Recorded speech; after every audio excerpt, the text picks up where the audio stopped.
Bismillahirrahmanirrahim. Assalamualaikum warahmatullahi wabarakatuh. Selamat siang, salam sejahtera untuk kita semua. Terima kasih teman-teman media. Pada siang hari ini kami ingin melaporkan, menyampaikan update tentang berbagai program strategis dari pemerintah yang dititipkan kepada kami sebagai penanggung jawab, dan salah satunya itu adalah program magang nasional, sehingga kita berharap informasi bisa tersampaikan dengan utuh, dengan lengkap dan dengan jelas. Dan tentu kita mengucapkan terima kasih kepada teman-teman media yang sudah membantu kami dalam sosialisasi ini. Yang pertama, ingin kami sampaikan bahwa program magang nasional ini sekali lagi adalah atas arahan dari Pak Presiden, dan ternyata mendapatkan antusiasme yang luar biasa, baik dari adik-adik para fresh graduate lulusan dari perguruan tinggi, baik sarjana maupun diploma, dan juga antusiasme yang juga luar biasa dari perusahaan, sehingga dari data yang kami peroleh hingga jam 10 pagi ini sudah tercatat 1.147 perusahaan yang sudah membuka lowongan magang, dan sudah sebanyak 104.711 dilakukan oleh perusahaan berdasarkan data-data yang memang mereka miliki, dan inilah yang akan menjadi dasar mereka untuk menentukan sesuai dengan kuota yang mereka perlukan.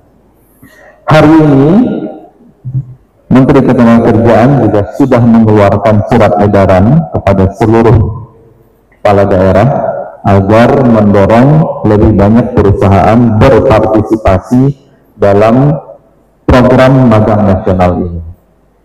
Tadi malam arahan dari Pak Presiden bahwa tahun ini target diharapkan bisa sampai 100.000 peserta magang. Batch pertama kita memang akan buka sebanyak 20.000, dan ketika ini nanti sudah berjalan, kita akan siapkan untuk langsung untuk batch kedua sebesar 80.000, dan kita targetkan itu sekitar pertengahan November itu sudah jalan.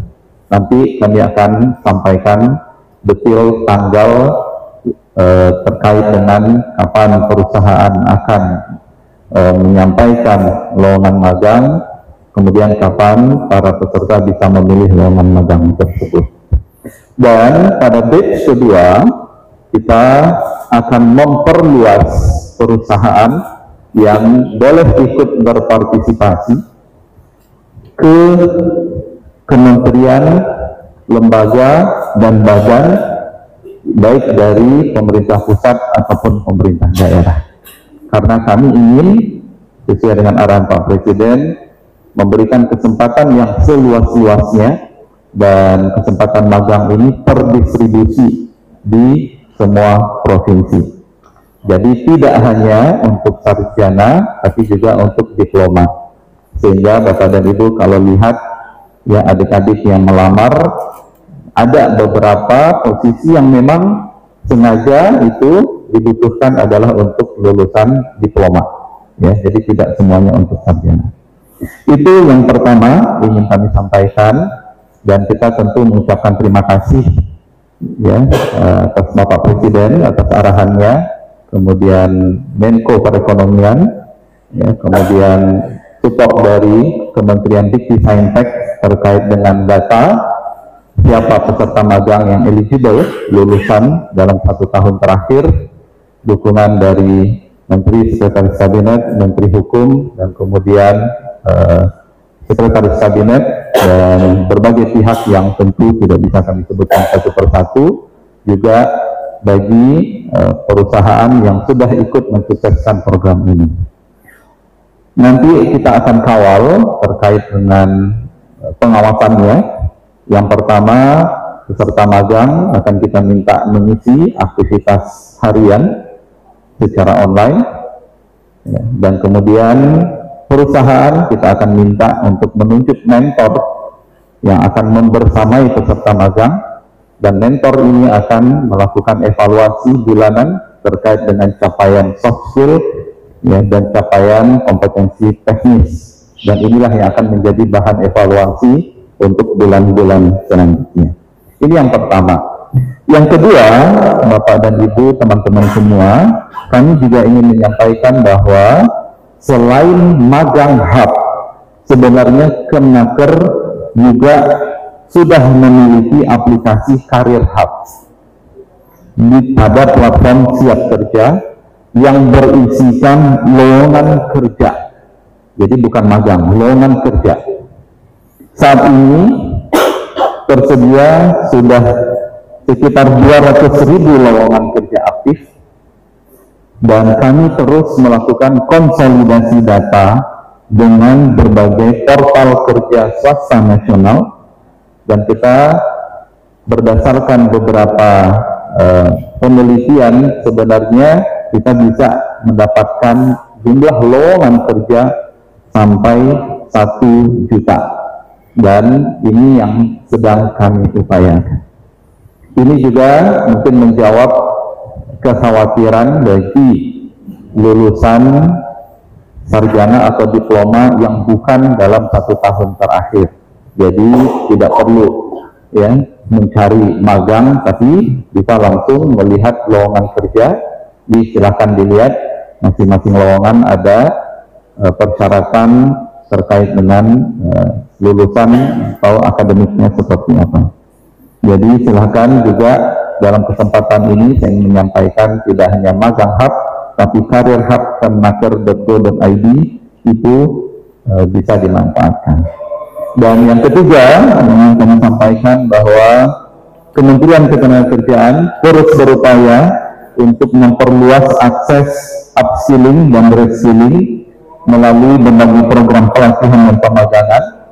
Tujuannya adalah untuk meningkatkan kompetensi, untuk meningkatkan peluang penempatan kerja, dan saat ini bulan Oktober sebenarnya adalah bulan nasional vokasi, bulan vokasi nasional. Dan pada bulan ini saja kita sudah melakukan pelatihan sebanyak 60.000 orang. Ya. Dan dalam 1 tahun kita sudah melatih total 724.251 orang. Ini adalah hal yang ingin kami sampaikan kepada Bapak dan Ibu, sehingga sekali lagi kami mengucapkan terima kasih atas antusiasme terkait dengan magang nasional 2025 yang akan kita lanjutkan pada tahun 2026. Kita punya Career Hub untuk informasi lowongan kerja, dan kita juga punya program pelatihan vokasi di semua balai-balai Kementerian Ketenagakerjaan, atau kita sebut dengan Balai Pelatihan Vokasi dan Produktivitas. Silahkan teman-teman semua bisa mengakses, ya, 3 ini, ya, untuk kemudian bisa dimanfaatkan sebaik-baiknya. Memang ambisius, tapi angka kenapa batch kedua ini 80.000, karena memang kita melihat dan Pak Presiden melihat juga antusiasmenya luar biasa. Jadi sampai sekarang aja ada 100.000 sekian yang mendaftar. Strategi kami nanti adalah kita memperluas, ya, kesempatan bagi, ya, tidak hanya perusahaan yang pada batch 1 kita membatasi pada perusahaan BUMN dan swasta. Jadi kita akan membuka juga bagi kementerian, lembaga, badan, kemudian instansi keuangan untuk membuka lowongan magang, bahkan juga pemerintah daerah. Dan kuncinya nanti adalah kami akan mengawal bahwa memang mereka nanti akan ditempatkan, akan difasilitasi dalam konteks peningkatan kompetensi mereka. Dan itu 80 adalah target kita. Ya, terkait dengan penempatan, memang ini magang merupakan bagian dari paket ekonomi 2025. Dalam beberapa kesempatan saya sudah sampaikan, tujuannya adalah untuk memberikan exposure terkait dengan dunia kerja, atau dalam bahasa yang banyak disebut adalah School to Work Transition Program. Saat ini mungkin banyak yang berbicara terkait tentang link and match antara lulusan dengan industri. Ini adalah kesempatan untuk nyata pemerintah hadir untuk memberikan di sini loh, ya, dunia kerja, dan yang kedua adalah konteksnya untuk peningkatan kompetensi. Jadi tidak ada persyaratan khusus bahwa perusahaan harus menyerap, tapi kami yakin ketika mereka sudah berinteraksi dengan perusahaan selama 6 bulan, maka ya peluang untuk mereka bisa bekerja di tempat itu ketika mereka menunjukkan kinerja yang baik, saya yakin akan terbuka. Dan perusahaan juga tidak perlu ya melakukan seleksi sendiri-sendiri, karena mereka sudah kenal siapa kandidat-kandidat yang kalau mereka punya lowongan, mereka bisa rekrut sendiri nanti. Kalau magang, sebenarnya kita tidak kenal istilah gaji ya. Jadi kita berharap mereka kerja di situ dalam konteksnya adalah peningkatan kompetensi. Jadi istilahnya uang saku, ya. Tapi dalam bahasa realnya memang mereka mendapatkan ya kompensasi finansial, gitu ya. Besarnya adalah upah minimum. Ya, jadi bukan UMP, upah minimum, jadi kota kabupaten. Kecuali kalau kota kabupaten tersebut tidak memiliki UMK, maka berlaku adalah UMP. Ya, Jakarta misalnya sebesar 5,3, 5,6 juta satu bulan. Itu adalah uang saku. Apa manfaatnya bagi perusahaan? Bagi perusahaan jelas. Ya, jadi mereka mendapatkan orang-orang yang bisa membantu mereka dalam menjalankan usahanya, dalam konteks yang bersangkutan juga belajar. Jadi menurut kami ini adalah sebuah program yang harusnya itu menguntungkan perusahaan dan juga tentu memberikan solusi kepada adik-adik kita yang baru lulus dari perguruan tinggi. Insentifnya ini nanti akan ditransfer langsung kepada peserta magang, uang sakunya. Bukan, upah minimum kota kabupaten itu sudah ada. Ya, itu wajib sebesar itu. Itu sudah kita tetapkan dalam peraturan Menteri Ketenagakerjaan. Jadi hari ini sampai besok malam perusahaan masih diberi kesempatan untuk memposting lowongan. Jadi perusahaan itu sampai sekarang 1147. Sampai besok malam kita close. Sesudah itu ya mulai dari sekarang juga para calon peserta magang sudah boleh memilih, gitu ya. Tapi sering saya sampaikan nggak usah buru-buru, karena tunggulah sampai besok sore atau besok malam. Kemudian mereka masih punya waktu sampai hari tanggal 15 malam untuk memilih 3, ya, memilih, ya. Dan yang sudah eligible itu sudah lebih dari 100.000 orang. 107. Ini naik terus angkanya 107. Ya. Pak Ya, makasih, ini pertanyaan yang baik. Tentu berbagai metode pengawasan akan kita lakukan. Kita membuka kanal informasi tentu. Dan sebenarnya selama fase magang ini kami juga akan melakukan pembinaan secara online. Jadi akan ada modul-modul pelatihan yang kita lakukan ya secara online, di mana mereka bisa ikuti. Tadi kalau ada kemudian penyelewengan ya isunya apalah misalnya ya, mereka kemudian jam kerja yang berlebihan, mereka yang harusnya magang tidak seperti itu dan seterusnya, tentu kita akan buka kanal informasi nanti. Dan kalau itu ditemukan tentu kita akan tindak lanjuti dan kita akan lihat nanti dengan perusahaannya seperti apa. Ya. Dan yang ketiga, kita tentu juga akan melibatkan kepala daerah, ya, CQ, dinas terkait dengan ketenagakerjaan, kemudian juga untuk kita optimalkan dalam pengawasan ini. Ya, kita akan fokus menyelesaikan batch 1. Kami juga banyak mendapatkan masukan, gitu ya. Sebaiknya untuk siapa, lebih selektif dan seterusnya. Jadi kita selesaikan dulu batch 1, kita akan evaluasi batch 1. Sesudah itu nanti kita lihat ada beberapa rekomendasi yang akan kita tindak lanjuti di batch 2 atau bahkan di tahun depan kita akan tingkatkan.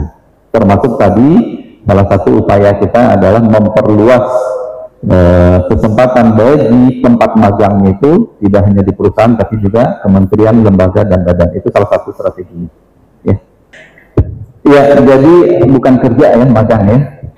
Jadi memang kita mendesain magang ini harus merata sehingga kuota per provinsi itu adalah proporsional terhadap jumlah lulusan perguruan tinggi di provinsi tersebut. Ya. Nah, ini yang nanti akan menjadi pertimbangan pertama kita mendistribusikan. Ya. Dan kemudian 2026 kita belum detail, tapi sudah ada komitmen dan rencana untuk melaksanakan ya program magang nasional juga 2026. Berapa jumlah kuotanya nanti mungkin di kesempatan yang akan datang nanti kita akan umumkan. Nanti kita akan lihat sebarannya. Jadi pertimbangan pertama nanti tentu sebaran pertama. Sebaran geografi. Pertimbangan kedua nanti adalah variasi dari program studi lulusan ini. Nah, disitulah nanti kita akan atur. Jadi jangan sampai hanya ternyata teknik aja semua yang diminta, tapi juga harus ada dari pendidikan, dari ya ekonomi, dari sains dan seterusnya. Disitulah nanti kita akan atur nanti terkait dengan untuk kementerian berapa, untuk lembaga berapa, lembaga keuangan berapa dan seterusnya.